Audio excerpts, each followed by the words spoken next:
Nesse vídeo, comentando sobre refração da luz. Um segundo fenômeno muito importante e que, em vários aspectos, guarda semelhança com a reflexão, mas também algumas diferenças. Vamos seguir aqui então. A figura abaixo traz duas fotos, tiradas na mesma posição da câmera, de uma xícara contendo uma moeda dentro. Visualmente, nós conseguimos perceber que nessa posição a gente não consegue visualizar a moeda dentro. Nessa posição a gente consegue visualizar a moeda dentro. Se as duas posições são iguais, o que muda então de uma situação para outra? Se você perceber bem, essa xícara ela contém aqui uma certa quantidade de água. Esse meio material, que também é homogêneo, é diferente do ar que circunda a xícara.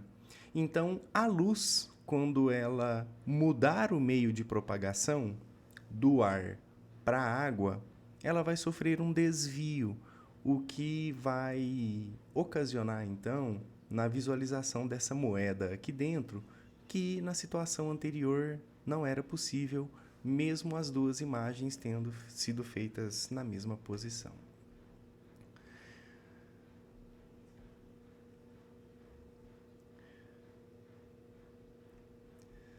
A passagem da luz de um meio para o outro, acompanhada de variação da sua velocidade de propagação, recebe o nome de refração da luz, que fique então o alerta. Há uma variação na velocidade de propagação. Isso porque a água, ela é um meio mais denso.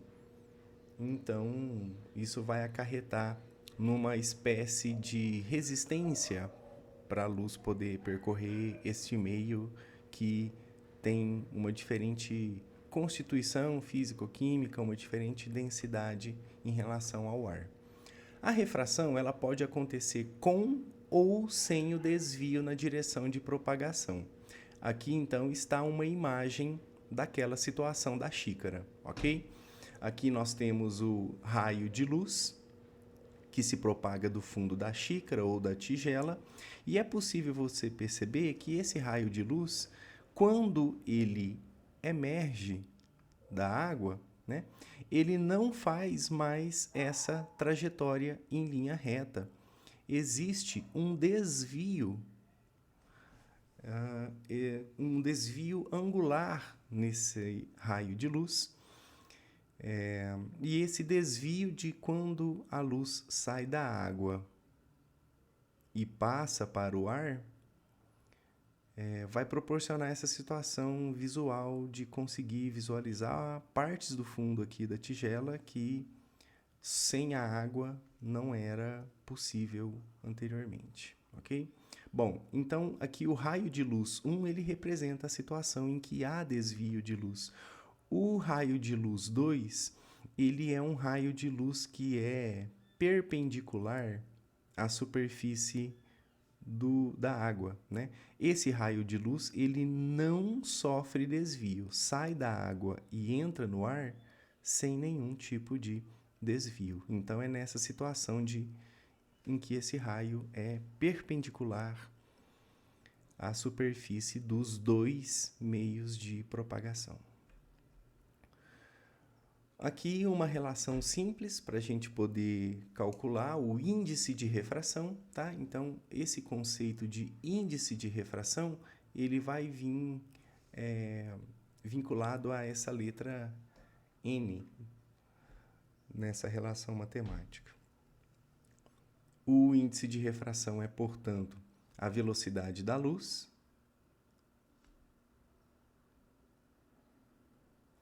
dividido pela velocidade da luz no meio. Aqui é no vácuo, ok?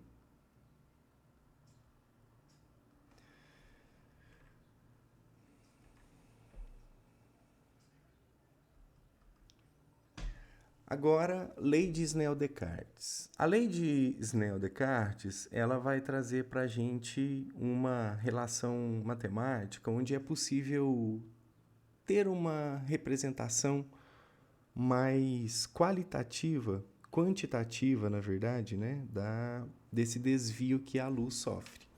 Aqui a gente tem, então, uma linha separando o meio 1, poderia ser o ar, ok? Mantendo a mesma relação com os exemplos anteriores. E um outro meio que poderia ser a água. Isso quer dizer, então, que são dois meios com índices de refração diferentes, ok? Temos aqui uma reta normal. Lembra que a reta normal faz um ângulo de 90 graus com a superfície. E temos, então, o raio de luz formando um ângulo de incidência com a reta normal. E aqui nós temos o raio refratado, não é refletido. Raio de luz refratado. Por quê? Porque houve mudança do meio de propagação desse raio de luz. É possível perceber que aqui não há uma simetria como havia na reflexão. O ângulo I ele é maior em graus do que o ângulo de refração. Tá? Na refração, é constante o produto do índice de refração de um meio pelo seno do ângulo que o raio de luz forma com a reta normal neste meio. Então, matematicamente, essa frase, esse raciocínio fica escrito dessa maneira, tá? O que está escrito dentro do quadradinho verde é exatamente o que está escrito em palavras aqui. Então, o índice de refração no meio, N1, multiplicado pelo seno do ângulo de incidência, é igual ao índice de refração do meio 2, multiplicado pelo seno do ângulo de refração no meio 2.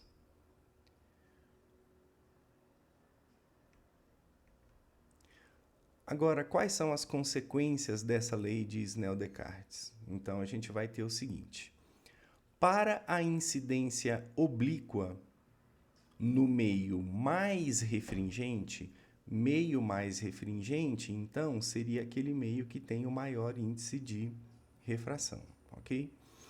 O raio de luz está mais próximo da reta normal. Então, está aqui o meio mais refringente e esse raio de luz, partindo do meio mais refringente, por exemplo, partindo da água, ele está mais próximo da reta normal do que o raio refratado. Então, perceba que a refração ela pode acontecer do ar para a água ou da água para o ar. Para a incidência oblíqua no meio menos refringente, ou seja, a situação anterior que a gente tinha visto, o raio de luz está mais afastado da reta normal. Certinho?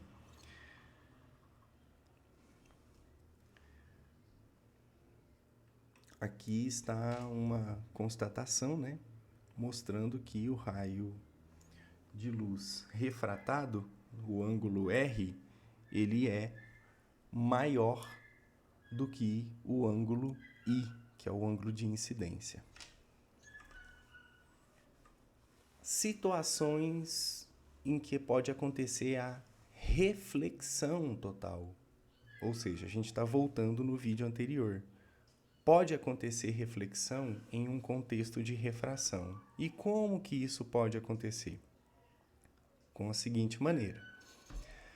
Vamos analisar essa situação. É a situação do slide anterior. Meio mais refringente, N2, maior do que N1. Então, aqui seria, por exemplo, a água. Aqui seria, por exemplo, o ar. Pois bem, nessa situação, então, nós teríamos que esse raio incidente, ele faz um ângulo menor do que o raio refratado. Perfeito, a gente viu isso no slide anterior, até então, sem novidade. O que vai acontecer, então, se você muda a angulação do raio incidente. Acontece o seguinte, ó, se a gente pegar esse raio e afastar ele um pouquinho para cá, olha onde ele fica. Nós vamos ter uma situação, então, em que o ângulo de incidência ele é igual a um determinado ângulo limite. Então, o raio de luz ele deixa de refratar aqui para o ar e ele passa a caminhar na superfície que separa os dois meios. Então, quando o ângulo R for igual a 90 graus, ou seja, quando esse raio de luz ele for se aproximando dessa reta que separa as duas superfícies, nós vamos ter a situação, então, em que o ângulo de incidência é igual ao limite. E esse ângulo limite ele é menor do que 90 graus. Esse ângulo aqui, ele é menor do que 90 graus, mas aqui ele está no seu limite, uma vez que o raio ele não refratou. Se a gente aumentar um pouquinho mais o ângulo aqui, ó, esse raio de luz aqui, ele já começa a passar por uma reflexão. E aí ele não vai refratar mais. Então tá aí a situação, né? Olha lá, ó. Quando o ângulo de incidência do raio ele for maior do que esse ângulo limite, então vai acontecer uma reflexão total. Perceba que o raio bateu aqui na superfície que separa os dois meios e refletiu. O raio não refratou, ok? Bom, dito isso, então, está registrado aqui o raciocínio da reflexão total no contexto da refração. Existe um limite no qual o raio incidente pode incidir na superfície que separa os dois meios, de tal forma que o raio incidente volta para o meio mais refringente. Detalhe, isso vai acontecer, então, do meio mais refringente para o meio menos refringente, tá bom? Condições para a ocorrência da reflexão total. A luz deve se propagar no sentido do meio mais refringente para o meio menos refringente. Isso não aconteceria na situação aqui, ó, do meio menos refringente para o meio mais. Tranquilo? Dúvidas? Vai deixando um comentário aí no vídeo. O ângulo de incidência deve superar o ângulo limite. Então, é essa situação. Ângulo de incidência é maior do que o ângulo limite. Esse ângulo limite ele vai ser determinado pelo meio material, ok? Na água é um, na glicerina é outro, no óleo é outro. Cada meio mais refringente que o ar vai ter o seu próprio ângulo limite. Aqui a gente estabelece qual que é uma relação para esse ângulo limite. O seno, função trigonométrica do ângulo limite, vai ser o n do menor refringência dividido por n de maior refringência. Esses valores de refringência, eles são valores que são tabelados. Então, seguramente, os exercícios darão esses valores para você, ok? E aí você não precisa decorar valores de meio de refringência, porque cada substância vai ter o seu próprio valor. Basta que você jogue os valores da tabela na fórmula para você encontrar o valor desse ângulo limite. Dióptro plano. No dióptro plano é um sistema constituído por dois meios homogêneos e transparentes separados por uma superfície plana. Bom, aqui então a gente vai ter a ideia do dióptro plano. Dois meios transparentes, o ar e a água, separados por uma superfície plana. Pronto. O que vai acontecer? O objeto P na água. Então, o objeto está dentro do meio mais refringente. A imagem P' é virtual e está mais próxima da superfície. Então, nós vamos estabelecer aqui uma relação do objeto real com a sua imagem P', tá? Então, nós vamos ter aqui, ó, raio de luz saindo do objeto, atingindo a superfície dos dois meios, fazendo esse ângulo de 90 graus, ela não sofre desvio. É uma das condições lá do slide inicial. Agora, presta atenção no outro raio. O segundo raio de luz também sai do ponto P. Acontece que esse raio de luz, ele faz um determinado ângulo com a reta normal. E o que vai acontecer com esse ângulo quando o raio passar para o ar? Esse ângulo vai aumentar de valor. Então, houve um desvio nessa trajetória do raio de luz. Acontece, então, que fazendo o prolongamento do raio desviado, nós vamos ter aqui, então, um ponto de encontro onde formará uma imagem do ponto P. O prolongamento deste raio com o raio na perpendicular em relação ao ponto P.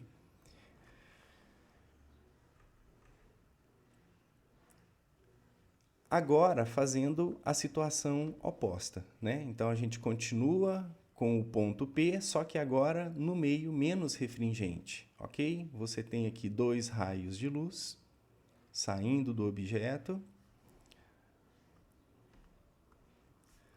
O raio de luz saindo do objeto, incidindo na superfície que forma os dois planos. Fazendo um ângulo de 90 graus, o raio passa sem nenhum tipo de desvio. O segundo raio, ele forma um ângulo com a reta normal, que está aqui em preto. O raio, ele desvia, aproximando o ângulo da reta normal. Esse ângulo é dado pela fórmula do slide anterior, em que você tem que fazer o ângulo do seno, né? Pela lei de Snell. E então, prolongando esse raio refratado, o ponto de encontro dele está aqui acima do ponto P. Então, a diferença nos dois slides é que, nesse primeiro sistema aqui, nós vamos ter uma imagem que é formada acima do objeto, ok? Na segunda imagem, a imagem ela é formada abaixo do objeto, ou seja, mais distante da superfície S, ok? Aqui é mais próxima da superfície a imagem, aqui a imagem ela é formada mais distante da superfície.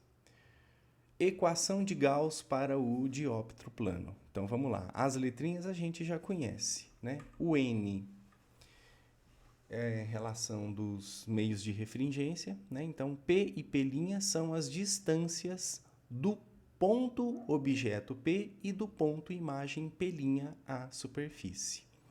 Os N's são as relações dos índices de refração no meio em que está o objeto P, ok?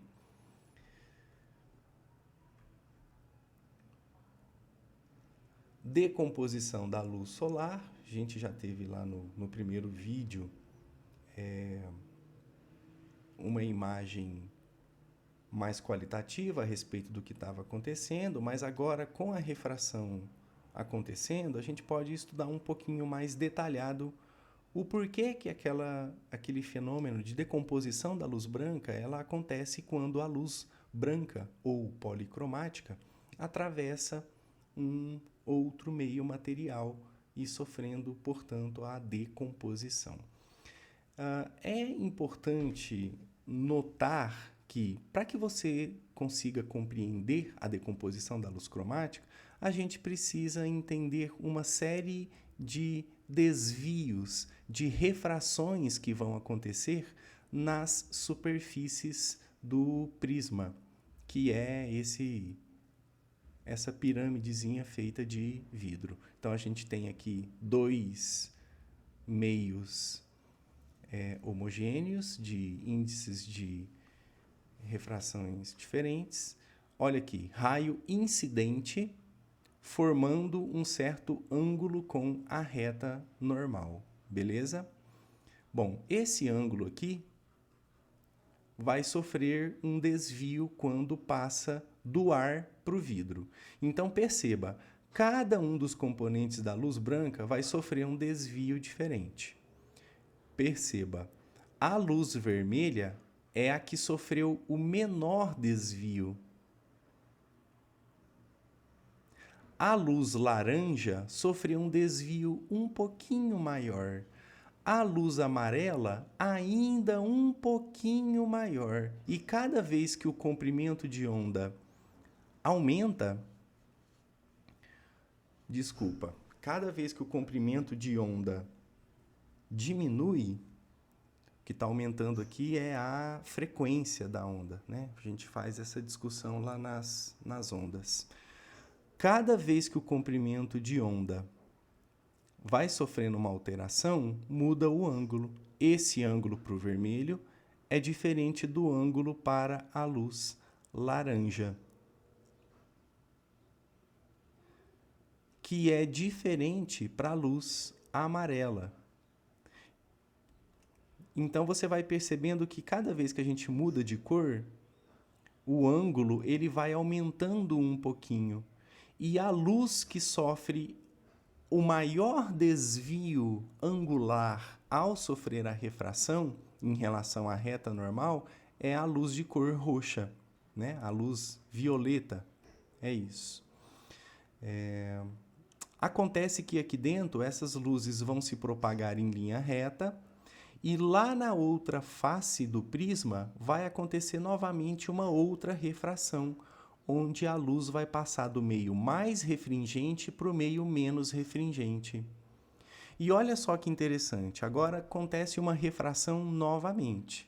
Nós teremos aqui um menor ângulo de refração, então aqui, o menor ângulo de incidência e a luz vermelha sofrendo uma maior refração. A luz amarela. Aí a gente teria que ficar traçando aqui as retas normais para poder verificar, né? Então, vai acontecer, portanto, de que a luz roxa, em relação à luz violeta, né? Em relação à reta normal, ela tem um determinado ângulo de incidência e o ângulo de refração da luz roxa ou violeta é o maior de todos. Olha o ângulo de incidência aí, olha o ângulo de refração da luz violeta. Beleza? Então, tá aí comentado as refrações sucessivas que a luz sofre e como tem comprimentos de ondas diferentes para essa luz policromática, cada uma das cores vai sofrer um desvio diferente, resultando na decomposição da luz branca, tá? Então, N do vermelho, ele vai ser menor do que o N do laranja, que é menor que o N do amarelo, que é menor que o verde, o menor que o azul, menor que o anil e menor que o violeta. A questão do arco-íris é exatamente uma consequência daquele estudo, né? A luz solar, ela incide em um meio material diferente, pode ser uma gotícula de água, geralmente. Essa luz, a vermelha e a violeta, vão sofrer diferentes reflexões dentro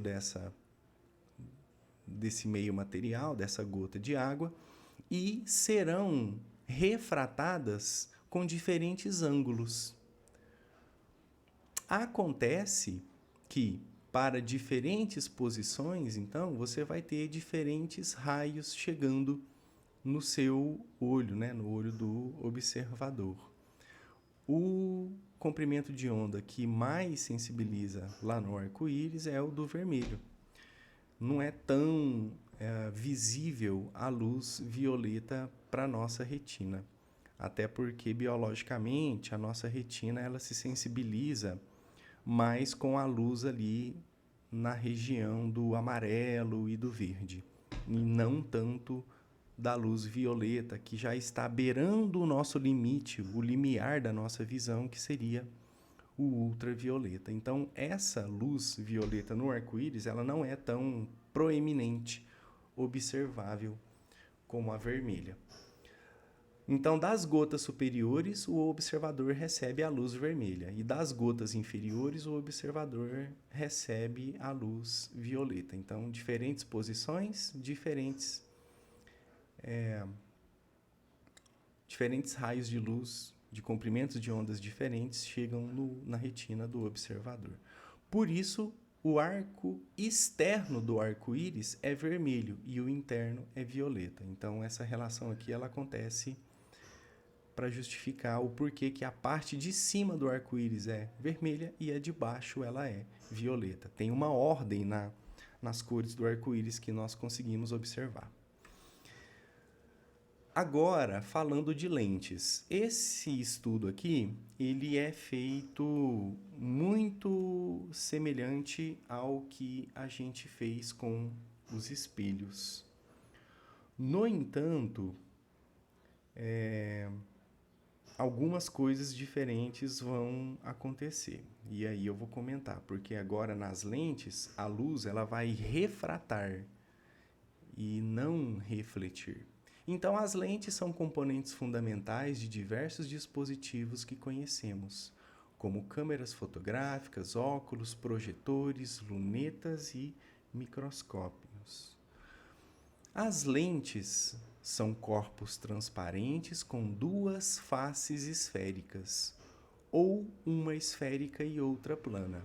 Já vou dar exemplo dessas lentes aqui em algumas imagens. Existem 6 lentes esféricas possíveis. 3 são denominadas de bordas finas e outras 3 de bordas espessas. Então, vamos lá. Nós vamos entender as lentes, então, como sendo a interseção de 2 círculos, ok? Círculo 1, círculo 2. Raio do círculo 1, raio do círculo 2. Pois bem, o centro óptico do círculo 1 está aqui, ó, é o O1. O centro óptico do disco 2 está aqui. Então, vamos lá. Ficou então da seguinte maneira. Isso aqui é uma lente de borda fina, né? Ou seja, a borda é esse ponto de intersecção aqui, ó. Agora, quando a lente é uma lente de borda espessa, então a gente vai ter aqui, ó, a borda ela é mais espessa. Você vai ter aqui a lente 1 com o centro de óptico 1 e aqui a lente 2 com o centro óptico 2. Essa lente aqui ela é chamada de lente bicôncava, porque é a parte que vai acontecer a refração é como se fosse aqui a parte de dentro da colher, e ela tem 2 partes iguais, 2 partes côncavas iguais, portanto bicôncava. Essa daqui é a lente plano-convexa. Plano-convexa. Então, o raio de luz bate numa parte plana e aqui pelo lado direito tem uma parte convexa. Plano-convexa. Aqui é uma lente plano-côncava.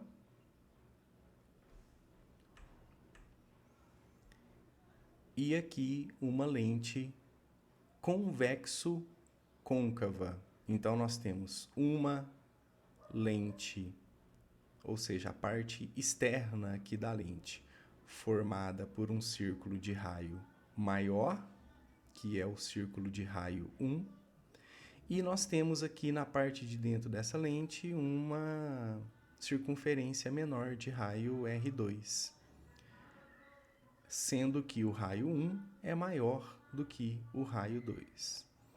Então, essa lente ela é convexo-côncava. A outra lente é a côncavo-convexa. Então, dá para perceber aqui, né? A gente tem uma parte côncava e uma parte convexa.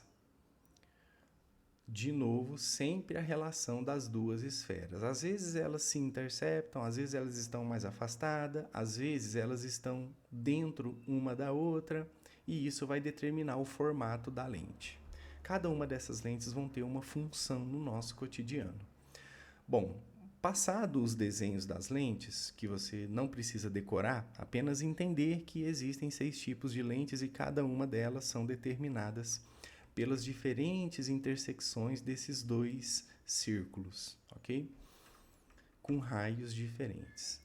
Os elementos ópticos de uma lente são os índices de refração N2 do corpo transparente. Essa lente pode ser de vidro ou acrílico, e do N1, que é o meio onde está imersa. Geralmente, as nossas lentes de óculos estão no ar, ok? Mas pode ser dentro da água, se fosse uma questão do óculos de natação, ok? Continuando. Os elementos geométricos de uma lente esférica são os seguintes. Vamos lá. Centro de curvatura, então toda lente vai ter 2 centros de curvatura, exceto as lentes que têm uma face plana, né? Aí elas não têm o centro 2, só o primeiro centro. E também os raios de curvatura, R1 e R2. Lembrando que lentes planas não vão ter o raio 2. Toda lente vai ter uma espessura, designado pela letra E, que é a distância entre os vértices das faces. Isso já fica mais claro com os desenhos que vão aparecer no próximo slide. Existe o eixo principal, que é uma reta definida pelos centros de curvatura. O eixo principal, no caso aqui das lentes, ele é igual ao do espelho, né? Uma reta imaginária que passa pelo centro de curvatura do instrumento óptico, aqui no caso, lente esférica. Então, tá aí, ó. Uma lente, a espessura da lente, os 2 centros ópticos, então a espessura é definido de uma borda até a outra da lente, e os 2 raios de curvatura. Raio de curvatura do centro óptico 2 e o raio de curvatura do centro óptico 1, ok? Isso aqui é uma lente biconvexa, né? Conforme a gente viu no primeiro exemplo. Então, a gente não vai ficar desenhando, como foi mostrado aqui, né? Aqui, ó, biconvexa. A gente não vai ficar desenhando essas calotas completas o tempo todo. Apenas a intersecção delas onde se forma a lente. Apenas a interseção das duas onde se forma a lente. Apenas a intersecção do plano com o convexo, apenas a intersecção do plano com o convexo, do convexo com o côncavo e aqui do côncavo com o convexo. Beleza? Continuando então, vamos lá. Lentes convergentes e lentes divergentes. Essa lente biconvexa é uma lente que, quando o raio de luz, um feixe de luz, né, composto por vários raios de luz, do meio menos refringente para o meio mais refringente, esses raios de luz chegam paralelo, atravessam a lente e convergem para um determinado foco. Então, essa lente é convergente. Agora, a lente de borda espessa, que é o caso dessa lente bicôncava, ela vai ser uma lente divergente. O feixe de luz, de raio de luz paralelo, incide sobre essa lente e vai acontecer desses raios de luz se espalharem. Quando esses raios de luz se espalham, então a gente chama de lente divergente. O prolongamento de cada um desses raios de luz vão se encontrar também numa região focal. Então, lentes de borda fina, se o N2 for maior que o N1, são convergentes. Se o N1 for menor que o N2, elas serão divergentes. No entanto, lentes de borda espessa, elas se comportam o contrário. Se o meio N2 ele for de maior refringência que o N1, ele é divergente. E se o N1 for menor que o N2, ela será o convergente. Então, essa lente de borda fina, mergulhada no ar, ela é uma lente convergente. Mas se ela for mergulhada na água, então ela se torna divergente. Essa lente de borda espessa, se ela estiver no ar, ela é divergente. Mas se essa lente estiver mergulhada dentro da água, ela vai ser uma lente convergente. Ok? Lentes delgadas, né? No caso da lente convergente. E lente divergente. Nós temos aqui, então, os elementos A, F e O, e do outro lado, F', A'. Nas lentes divergentes, os elementos A' e F' da imagem estão do lado esquerdo, ok? E aqui a relação entre as distâncias focais. 2F, distância da lente até o A', e F, distância da lente até o foco da lente. Foco linha, né? O F'. Vamos lá. F e F' são os focos principais, primeiro do objeto, depois da imagem. Lembra que na lente divergente nós vamos ter o foco imagem do lado esquerdo, né? Deixa eu voltar aqui, ó. O F' está do lado esquerdo. Na lente convergente, o F' está aqui do lado direito da lente, ok? A e A' são os pontos antiprincipais, objeto e imagem.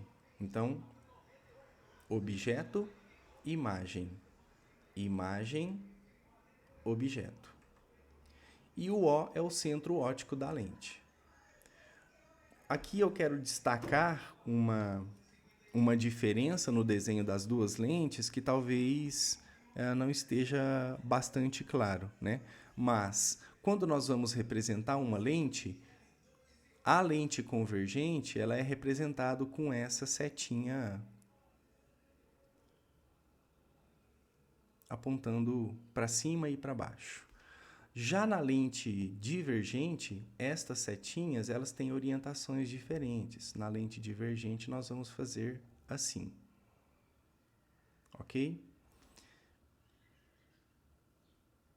A cabeça da seta nas pontas da lente vão mudar. Espero que isso tenha ficado claro, tá?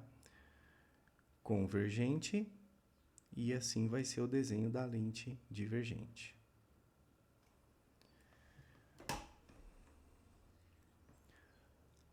Três raios notáveis para as lentes. O raio de luz que incide numa lente delgada, ou seja, de borda fina, paralelo ao eixo principal, emerge, ou seja, sai do outro lado, passando efetivamente pelo foco principal da imagem F', nas lentes convergentes, e através de seus prolongamentos nas lentes divergentes. Vamos dar uma olhada nisso?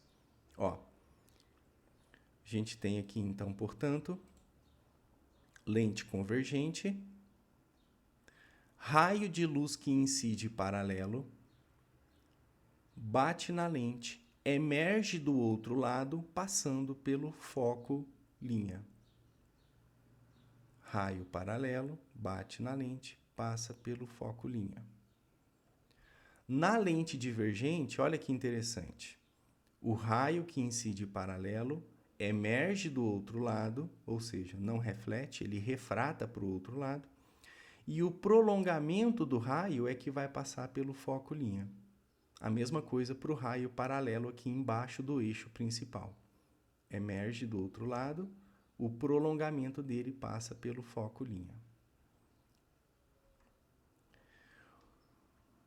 Os raios de luz que incidem numa lente delgada passando pelo foco principal do objeto, efetivamente, na lente convergente ou através de prolongamentos na lente divergente, terão os correspondentes raios emergentes, ou seja, raios que passaram para o outro lado da lente, paralelos ao eixo principal. Assim, ó, lente convergente, raio de luz que passou pelo foco, refrata paralelo ao eixo principal. Raio de luz que incidiu passando pelo foco, refrata passando pelo paralelo ao eixo principal. Aqui a mesma coisa.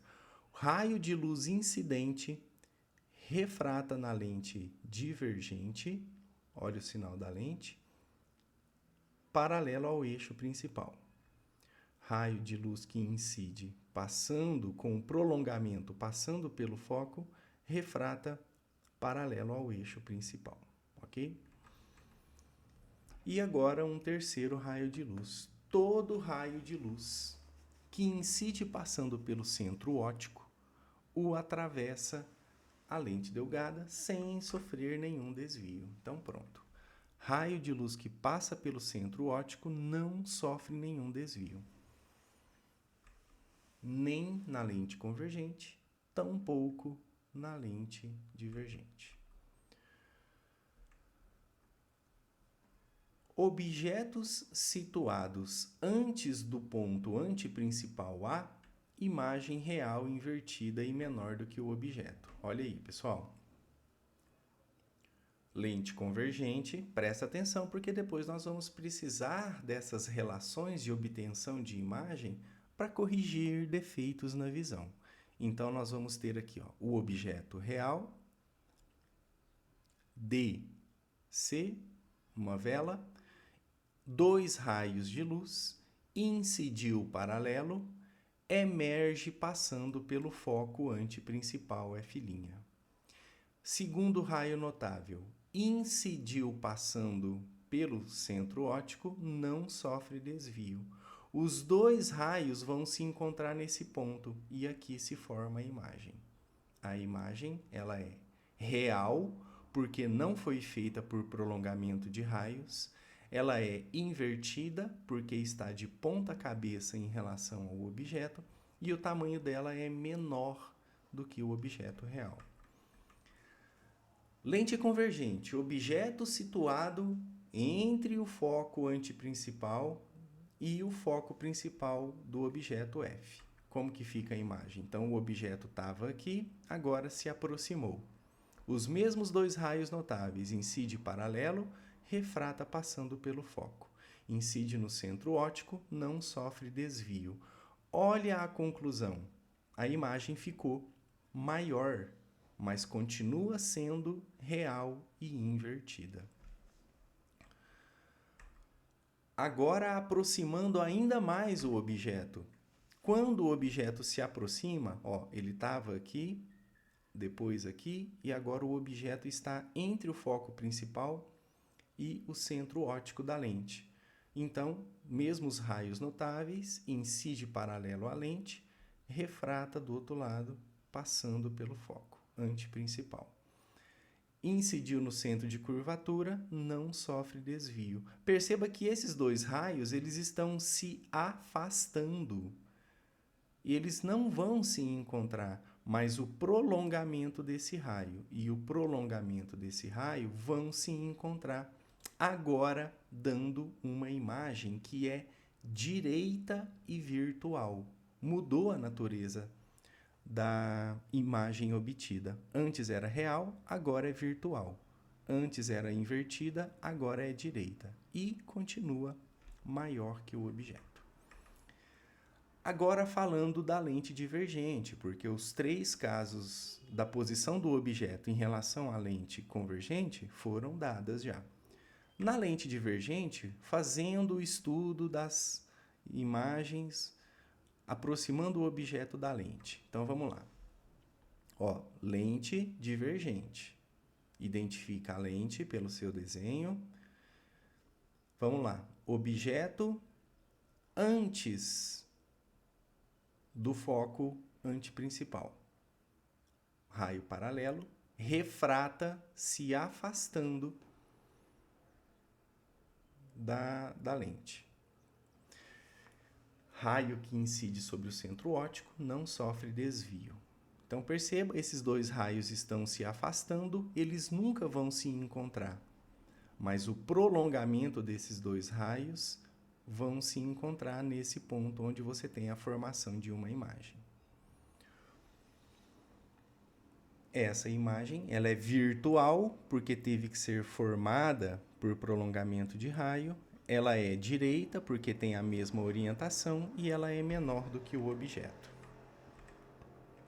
Então, todas, para qualquer posição, né, eu esqueci de refrisar, para qualquer posição na lente divergente, a imagem é sempre virtual, sempre direita e menor.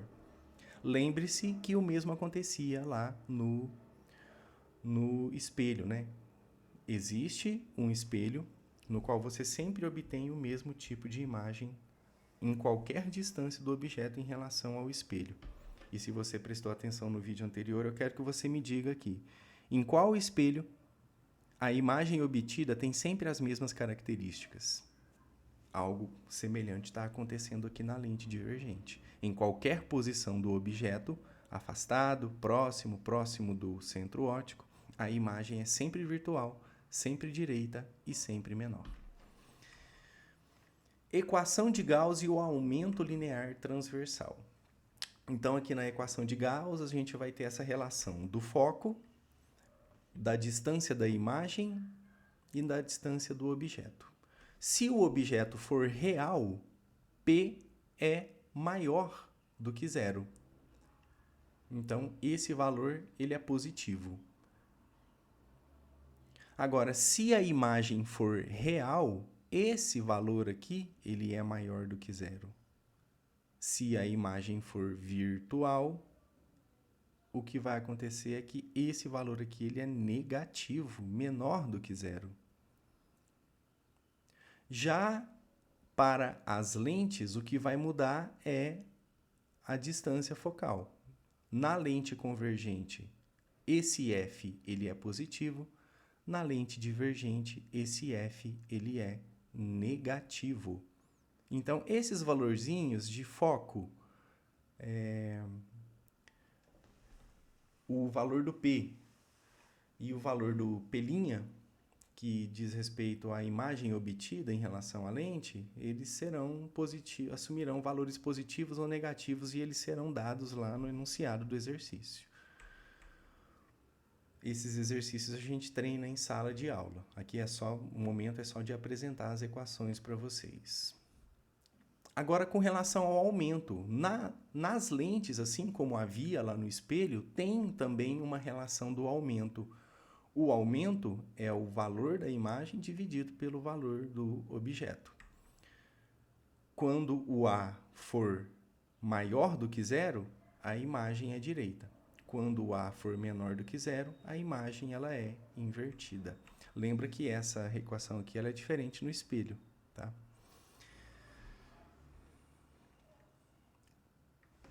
Bom, aqui finaliza mais um vídeo. Agradeço a editora Moderna pelo material disponibilizado. E no próximo vídeo, finalizando esses comentários a respeito de ótica com um vídeo sobre ótica da visão, ok? Fazendo a correção dos defeitos da visão com o uso de lentes convergente ou divergente. Valeu!